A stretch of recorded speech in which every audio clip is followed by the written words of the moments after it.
আসসালামু আলাইকুম প্রিয় দর্শক শ্রোতা, বিশ্বাসীদের গল্পকথা চ্যানেলের আজকের আয়োজনে আমরা জানব কাজা রোজা, মান্নুতের রোজা এবং নফল রোজার আদ্যোপান্ত ইনশাআল্লাহ। তো ভিডিও শুরু করা যাক। বিসমিল্লাহির রহমানির রহিম। কাজা রোজা শরীয়ত সম্মত কারণবশত যদি রমজানের সকল রোজা অথবা কতিপয় রোজা না রাখতে পারে, তবে রমজানের পর যত তাড়াতাড়ি সম্ভব কাজা অথবা কাফফারা আদায় করতে হবে। জীবন অনিশ্চিত, সুতরাং কাজা রোজা আদায়ে শৈথিল্য অনুচিত, এজন্য গুনাহগার হওয়ার সম্ভাবনা রয়েছে। এ বিষয়ে আরো কিছু কথা জেনে রাখা প্রয়োজন। যেমন ১. অমুক দিনের রোজার কাজা আদায় করছি, মনে মনে এরকম নির্দিষ্ট নিয়ত করতে হবে। ২. ঘটনাক্রমে যদি ২ রমজানের কাজা একত্রিত হয়ে যায়, তবে নিয়ত করতে হবে যে আজ অমুক বছরের রোজার কাজা আদায় করছি। ৩. কাজা রোজার জন্য ভোর হওয়ার আগেই নিয়ত করতে হবে। সুবহে সাদেকের পরে নিয়ত করলে শুদ্ধ হবে না। এরকম করলে রোজা নফল হয়ে যাবে, পুনরায় রোজা কাজা করতে হবে। ৪. কাফফারার ক্ষেত্রে একই নিয়ম। সুবহে সাদেকের আগে কাফফারা আদায়ের নির্দিষ্ট নিয়ত না করলে কাফফারা আদায় হবে না, রোজা নফল হয়ে যাবে, কাফফারা পুনরায় আদায় করতে হবে। ৫. বাদ পড়ে যাওয়া রোজা এক নাগারেও রাখতে পারে, আবার বিরতি সহকারেও রাখতে পারে। একাধারে রাখা মুস্তাহাব অর্থাৎ পছন্দনীয়। ৬. বিগত রমজানের রোজা কাজা আছে, ইতিমধ্যে আবার রমজান মাস এসে গেল, এখন বর্তমান রমজানের রোজাই রাখতে হবে। কাজা রমজানের পরে করতে হবে, এরকম দেরি করা ভালো নয়।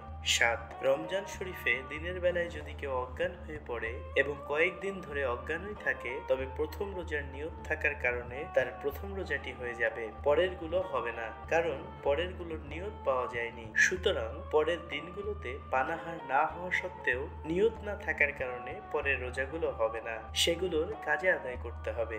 ৮. যদি রাতে রোজার নিয়ত করার পর বেহুশ হয়ে যায়, তবুও প্রথম রোজা হয়ে যাবে। বেহুশি অবস্থায় অতিক্রান্ত পরবর্তী দিনগুলো কাজা করতে হবে। আর যদি নিয়ত না থাকে অথবা নিয়ত করা সত্ত্বেও যদি কোনো ঔষধ তার হুলকুমের নিচে যেয়ে থাকে, তবে প্রথম রোজাটিও ভেঙে যাবে এবং তার কাজা করতে হবে।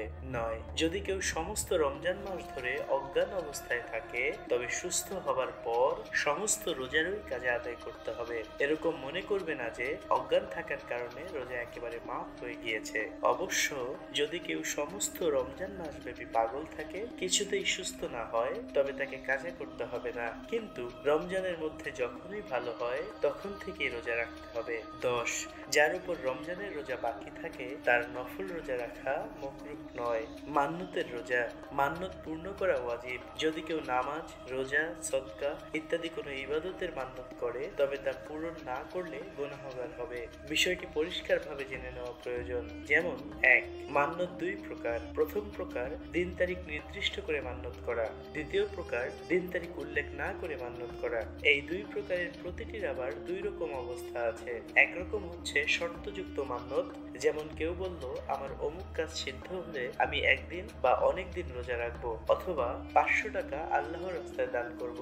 আরেক রকম হচ্ছে বিনা শর্তে শুধু আল্লাহ তাআলার নামে মান্নত করা, যেমন কেউ বলল আমি আল্লাহর নামে ৬০টি রোজা রাখবো। ২. মান্নত উপরে বর্ণিত প্রকারের যে কোনো প্রকারই হোক না কেন, আল্লাহর নামে মান্নত করলেই তা পুরো করা ওয়াজিব হবে। ৩. শর্তযুক্ত মান্নতের ক্ষেত্রে শর্ত সিদ্ধ হওয়ার পর মান্নত পুরা করা ওয়াজিব হবে। যে কাজ সিদ্ধ হওয়ার শর্ত করে তা সম্পূর্ণ না হলে মান্নত পুরো করা ওয়াজিব হবে না, অর্থাৎ অবশ্য পালনীয় হবে না। ৪. যদি কেউ বলে আয় আল্লাহ, আমার অমুক কাজ হয়ে গেলে কালই আমি তোমার উদ্দেশ্যে রোজা রাখবো, অথবা যদি বলে আমার অমুক চাহিদা পূরণ হলে আগামী শুক্রবার আমি তোমার উদ্দেশ্যে রোজা পালন করব, এরকম মান্যতের ক্ষেত্রে রাতে রোজার নিয়ত করলেও চলবে। আবার দ্বীপ প্রহরের ১ ঘন্টা আগে নিয়ত করলেও মান্যত আদায় হয়ে যাবে। ৫. যে শুক্রবার মান্যতের জন্য নির্দিষ্ট করা হয়েছে, ওই দিন যদি সে মান্যতের রোজার নির্দিষ্ট নিয়ত না করে শুধু রোজা রাখছি বা নফল রোজা রাখছি বলে নিয়ত করে, তবুও মান্যতের রোজা আদায় হয়ে যাবে। ৬. কিন্তু যদি ওই দিন কাজা রোজা রাখার নিয়ত করে, মান্যতের কথা স্মরণ ছিল না অথবা স্মরণ ছিল তথাপি কাজা রোজার নিয়ত করে, তবে কাজাই আদায় হবে, মান্যতের রোজা পরে করে নিতে হবে। ৭. দিন তারিখ নির্দিষ্ট না করে রোজা মান্যত করলে সে সমস্ত রোজার নিয়ত রাতেই করতে হবে। সুবহে সাদেকের পর নিয়ত করলে রোজা নফল হয়ে যাবে, মান্যত আদায় হবে না। কিন্তু নিয়তে যেহেতু নির্দিষ্ট দিন তারিখ নেই, সেহেতু এ ধরনের মান্যতের রোজা যে কোনো সময় আদায় করতে পারবে। ৮. শর্ত ছাড়া মান্যত রোজারও একই নিয়ম নয়। যদি কেউ ২, ৩ বা ১০ দিন রোজার মান্যত করে তবে এ সমস্ত রোজা লাগাতার রাখতে পারবে অথবা পৃথক পৃথকও রাখতে পারবে। ১০. যদি এক নাগাড়ে রাখার নিয়ত করে তবে এক নাগাড়েই রাখতে হবে, বিরতি দেওয়া চলবে না। যদি বিরতি দেয় তবে পুনরায় প্রথম থেকে রাখতে হবে। ১১. এরকম নিয়ত যদি কোনো মহিলা করে এবং বিরতিহীনভাবে রোজা করতে গিয়ে যদি হায়েজের কারণে রোজা ভেঙে ফেলতে হয় তবে পুনরায় প্রথম থেকে রোজা শুরু করতে হবে। ১২. কারো ইচ্ছা ছিল একদিন রোজা রাখবো এই কথা বলবে, কিন্তু মুখ দিয়ে বের হয়ে গেল মাস ভরে রোজা রাখবো, তখন তাকে মাস ভরেই রোজা রাখতে হবে। মান্যতের ক্ষেত্রে মুখের কথা অনুসারেই আমল করতে হয়, অন্তরের ইচ্ছা অনিচ্ছার সমান কথা। ১৩. মান্যতের পরপরই তা আদায় করা ওয়াজিব নয়, বিলম্বে মান্যত পুরা করলে গুনাহগার হবে না। ১৪. আমি রমজান মাসের মতো এক মাস রোজা রাখবো, এরকম নিয়ত করলে বিরামহীন ভাবে এক মাস রোজা করতে হবে। যদি নিয়ত সংখ্যার দিক থেকে করে তবে বিরতিহীন বা বিরতি সহ যে কোনো ভাবে রোজা আদায় করতে পারবে। ১৫. যদি কেউ এক মাস ব্যাপী রোজার মান্যত করে তবে ওই মাসের রোজা তার উপর ওয়াজিব হয়ে যাবে। রোজা আদায়ের আগে মৃত্যুবরণ করলে তাকে ফিদআর জন্য ওসিয়ত করে যেতে হবে। ১৬. কোন রোগী যদি বলে আমি আল্লাহর ওয়াস্তে এক মাস রোজা রাখবো, কিন্তু সুস্থ হবার পূর্বে মারা গেলে তার উপর কিছুই ওয়াজিব হবে না। ১৭. যদি একদিনের জন্য সুস্থ হয় তবে তার উচিত ওসিয়ত করে যাওয়া। নফল রোজা। নফল রোজার মধ্যে বছরের কয়েকটি দিন খুবই ফজিলতপূর্ণ।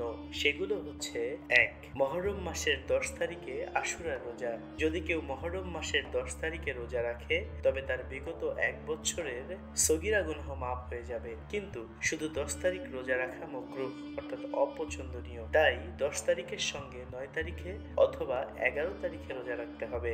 ২. জিলহজ মাসের ৯ তারিখে রোজা রাখলেও বহু সওয়াবের অধিকারী হওয়া যায়। হাদিস শরীফে আছে, যে ব্যক্তি এই রোজা রাখবে তার বিগত এবং আগামী বছরের সগীরা গুনাহ মাফ হয়ে যাবে। ৩. শবে বরাতে অর্থাৎ ১৫ই শাবান রোজা রাখাও খুবই ফজিলতপূর্ণ কাজ। ৪. শবে মেরাজ অর্থাৎ ২৭শে রজব রোজা রাখা মুস্তাহাব, এতে অনেক সওয়াব পাওয়া যায়। ৫. ঈদের দিন অর্থাৎ পহেলা শাওয়াল বাদে শাওয়াল মাসের অবশিষ্ট দিনগুলোতে রোজা রাখার মধ্যেও অনেক সওয়াব রয়েছে। নফল রোজা সম্পর্কে আরো কিছু তথ্য জেনে নেওয়া প্রয়োজন। যেমন: ১. নফল রোজার জন্য নিয়ত এই যে আমি আল্লাহর উদ্দেশ্যে একটি নফল রোজা রাখছি অথবা আমি আল্লাহর নামে একটি রোজা রাখবো। ২. দ্বীপ প্রহরের ১ ঘন্টা পূর্ব পর্যন্ত নফল রোজার নিয়ত করা যায়। কেউ যদি বেলা ১০টা পর্যন্ত রোজার নিয়ত না করে, ইতিমধ্যে সে পানাহারও করেনি, তারপরেও রোজা রাখার ইচ্ছা করলো, তখন নিয়ত করলেও নফল রোজা আদায় করা যাবে। ৩. সারা বছরে ৫ দিন রোজা রাখা যাবে না। ২ ঈদের দিন এবং ঈদুল আজহার পরে ১১ই এবং ১২ই এবং ১৩ই জিলহজ, এই ৫ দিন বাদে অন্য যে কোনো দিন নফল রোজা রাখা যায়। ৪. যদি কেউ ঈদের দিন মান্যত করে তবুও ঈদের দিন রোজা রাখা অনুচিত, ঈদের পরে মান্যত আদায় করে নেবে। ৫. নফল রোজার নিয়ত করে নিলে সে রোজা পুরা করা ওয়াজিব হয়ে যায়, তাই নফল রোজা ভেঙে ফেললে তার কাজা করা ওয়াজিব হবে। ৬. রাতে নিয়ত করলো আগামীকাল রোজা রাখবো, কিন্তু সুবহে সাদেক হওয়ার পূর্বে নিয়ত বদলে গেল এবং রোজা রাখলো না, এ অবস্থায় রোজা কাজা হবে না, সুবহে সাদেকের পরে নিয়ত করলে তার কাজা করতে হবে। ৭. স্বামী বাড়ি থাকলে স্বামীর বিনা অনুমতিতে স্ত্রী নফল রোজা রাখতে পারবে না। স্বামী যদি আদেশ করে তবে নফল রোজার নিয়ত করলেও তা ভেঙে ফেলতে হবে, কিন্তু পরে স্বামীর অনুমতি নিয়ে এ রোজার কাজা আদায় করতে হবে। ৮. মেহমানের সঙ্গে খাওয়াতে নফল রোজার চেয়ে সওয়াব বেশি। যদি কেউ নফল রোজা রাখা অবস্থায় সওয়াব লাভের উদ্দেশ্যে মেহমানের সঙ্গে আহার করে তবে পরে এ রোজার কাজা করে নিতে হবে। ৯. নফল রোজা ভেঙে কোনো মুসলমান বন্ধুর দাওয়াত কবুল করলেও পরে কাজা করতে হবে। ১০. যদি কেউ ঈদের দিন নফল রোজার নিয়ত করে তবে রোজা ছেড়ে দেবে, এ রোজার কাজাও করতে হবে না।